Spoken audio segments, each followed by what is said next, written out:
Halo Sobat Kincir, balik lagi bareng gua Rendra di konten Kincir Breakdown. Dan kali ini seperti yang lo lihat, gue udah pakai baju ini. Pasti lo tahu sendiri gue mau nge-review film apa. Yap, gue bakal nge-review film Bismillah Ku Nikahi Suamimu. Enggak dong, gue pasti bakal nge-review film Ant-Man and the Wasp: Quantumania. Jadi Ant-Man and the Wasp: Quantumania ini adalah film pembuka fase 5 MCU. Setelah sebelumnya di fase 4 MCU kayak yang terseok-seok dengan filmnya yang reviewnya naik turun. Nah, apakah film ketiga dari seri Ant-Man ini bakal menaikkan ekspektasi fans untuk film MCU ke depannya? Apalagi di film ini tuh kita bakal diperkenalkan dengan sosok big villain MCU yang sebelumnya udah pernah muncul di serial Loki. Tapi dengan gembar-gembor hype untuk sosok Kang ini, apakah kita bisa disuguhkan dengan sesuatu yang memuaskan? So ini bakal spoiler buat yang belum nonton. Ini dia review film Ant-Man and the Wasp: Quantumania. I'm sorry, Cassie.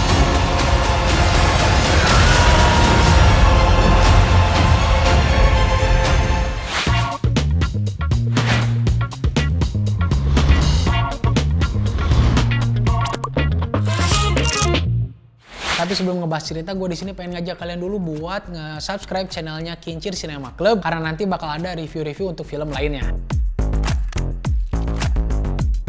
Kalau dari segi cerita, sebenarnya film Ant-Man and the Wasp: Quantumania ini dibuat sedikit lebih sederhana dibanding dengan film-film MCU di fase keempat. Tapi yang gue notice di sini adalah kayaknya Kevin Feige itu pengen bikin sosok Ant-Man yang di dua film sebelumnya dibuat kayak karakter konyol, jadi sedikit lebih serius lagi. So cerita diambil dari sudut pandang Scott Lang pasca event Endgame, di mana dia sekarang udah jadi kayak semacam selebritas atau public figure gitu. Setelah di film-film sebelumnya si Scott Lang ini dapat banyak tantangan dan keberatan dalam hidupnya, di titik awal film ini Scott Lang kayak yang lagi senang-senang. Dia dapat privilege sebagai pahlawan dunia, pasangannya si Hope Van Dyne ini lagi sukses dengan penelitiannya, keluarga dia udah kumpul bareng. Tapi tantangan muncul waktu anaknya si Scott Lang mulai mempertanyakan tentang hidup bapaknya yang kayak nggak ngelakuin apa-apa lagi setelah jadi pahlawan di film Endgame. Nah, dari obrolan itu si Scott Lang jadi tahu kalau ternyata anaknya itu sedang melakukan penelitian rahasia bareng Hank Pym. Nah, penelitian ini yang jadi cikal bakal konflik utama di filmnya. Kayak yang lo udah lihat di trailer, penelitiannya si Casey Lang tentang Quantum Realm malah menyedot orang-orang yang ada di sana. Nah, dari situ Scott Lang, Casey Lang, Hank Pym, Janet Van Dyne, dan Hope Van Dyne harus berpetualang di Quantum Realm sambil mencari jalan pulang ke dunia asalnya dan juga mengungkap rahasia di balik Quantum Realm dan rahasia yang disimpan sama Janet Van Dyne. Tanpa mereka ketahui, di Quantum Realm ada kehidupan berbahaya yang dikuasai oleh sosok bernama Kang the Conqueror.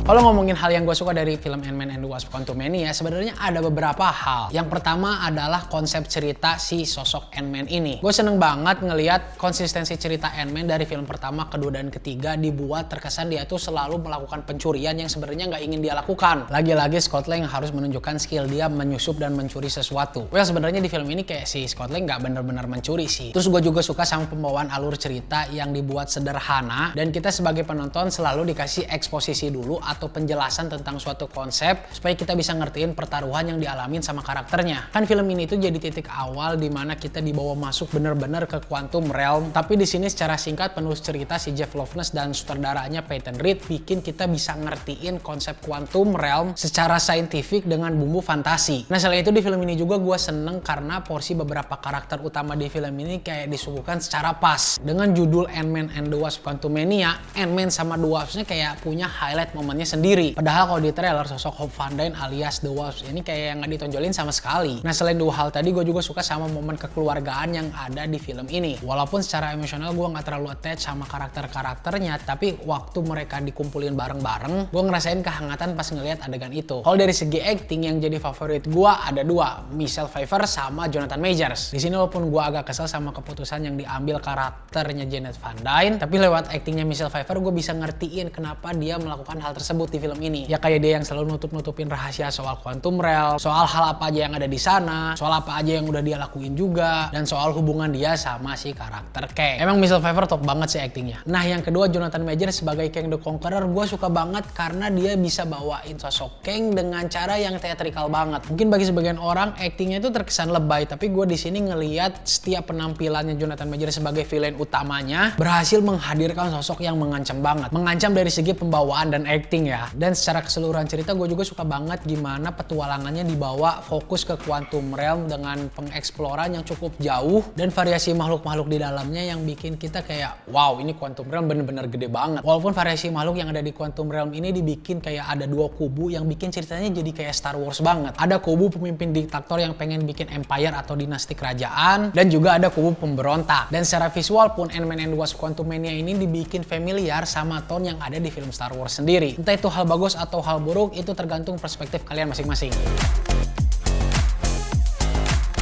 Sekarang kalau ngomongin hal-hal yang gak gue suka dari film ini, gak begitu banyak tapi cukup fatal karena ini mengulang kesalahan-kesalahan yang ada di film MCU sebelum-sebelumnya. Yang pertama yang agak ganggu banget adalah terlalu banyaknya jokes yang bikin cerita serius jadi kayak gak ada apa-apanya. Apalagi kalau di sini jokesnya dibuat untuk ngembangin suatu karakter. Nah di sini gue ngomongin sosok Modok yang di awal cerita kayak dibikin dia itu sebagai villain yang kayak gak punya kebaikan lagi, pengen terus menghancurkan semua, pengen ngebunuh orang-orang yang menghalangi dia. Tapi dengan dick jokes dianya malah tiba-tiba insaf gitu aja. Nah selain itu dari segi editing juga ada beberapa part yang menurut gue pribadi gak begitu nyaman untuk gue tonton. Perubahan satu adegan ke adegan lainnya dibikin gak begitu smooth. Salah satu contoh di momen pemberontakan pihak rebel, ada satu adegan yang memperlihatkan kalau pihak rebel ini udah mulai kewalahan ngelawan si Kang. Waktu si Kang beraksi dan ngebunuh karakter-karakter gak penting, di sini kayak diliatin kalau Kang itu bisa dengan mudah ngebunuh orang lain. Tapi pas si Kang dihadapin sama karakter pendukung yang cukup penting, tiba-tiba kekuatan OP-nya si Kang ini kayak nggak ada apa-apanya. Nah pas adegan pindah ke karakter lain terus balik lagi ke karakter tadi yang lagi diserang sama Kang, tiba-tiba si karakter pendukung ini udah berlindung di tempat yang lebih aman. Nah nyambung sama kekurangan tadi, di sini juga gue kurang sreg sama konsistensi kekuatannya Kang. Kalau di dunia superhero atau di dunia fantasi kita mengenal istilah yang namanya power scaling. Nah power scaling ini penting banget karena bikin penonton bisa ngerti sama taraf kekuatan karakter satu dengan karakter lainnya. Cuman untuk karakter Kang, power scalingnya itu terkesan nggak jelas. Di satu adegan dia bisa OP banget, ngeberhentiin makhluk, ngebantai musuhnya, punya hyper telekinesis. Penggambaran itu keren karena bisa bikin Kang jadi sosok yang mengancam buat Avengers. Tapi itu bakal jadi bumerang kalau di adegan selanjutnya si Kang diliatin jadi karakter yang nggak bisa apa-apa. Di sini gue bingung banget kenapa si Kang bisa tiba-tiba kewalahan ngelawan pasukan semut. Jadi semua setup yang ngegambarin kalau Kang ini overpower kayak dihapus begitu aja. Dan di akhir si Kang ini malah kalah dengan cara yang menurut gue lumayan mudah. Nah kalau ngomongin ending, gue juga nggak begitu suka sama adegan akhir yang ngeliatin si Hope sama si Scott Lang yang terjebak